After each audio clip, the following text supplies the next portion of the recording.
தம்பியாலே என்ன பண்ண முடியல. அப்ப பிசாசு எங்க வேலை செய்யறான்னு நம்ம புரிஞ்சுக்கணும்னா உன்னுடைய அறிவுல தான் என்ன பண்ணுவாங்க வேலை.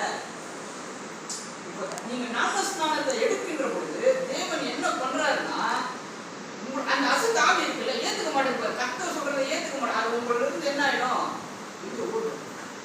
ஞானஸ்நானம் எடுத்துட்டு உடனே கனி ஏற்படுவீங்க. அம்மா இவ்வளவு நாள் நீங்க வேற மாதிரி வாழ்ந்தீங்க, இந்த கஷ்டத்துல நீங்க வாழ்ந்தீங்க, என்ன கர்த்தர் சொல்றாரு உங்களை ஆசீர்வதி பண்றாரு, நான் படிக்க இருந்தாங்க.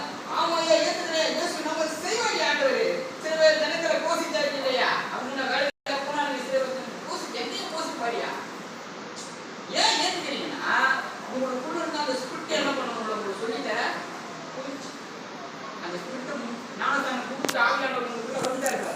உடனே என்ன ஆயிடுச்சு அந்த ஸ்பிரிட் தேவன் சொல்றதை அப்படியே நம்புறீங்க. அல்லேலூயா. தேவன் சொல்றத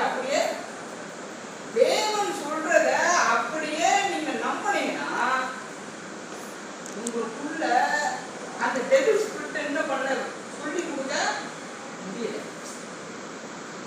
தேவன் சொல்றத நீங்க நம்புறீங்க, ஆனா ஸ்பிரிட் டெவில் ஸ்பிரிட் என்ன பண்றா அதை நம்ப முடியாம பண்றதுக்கு என்னென்ன பண்ணணுமோ அதை உங்களுக்குள்ள இருந்து என்ன பண்றான்.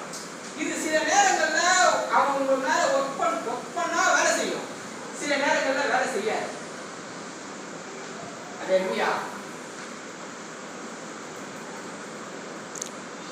எல்லாம் புரிஞ்சுங்க.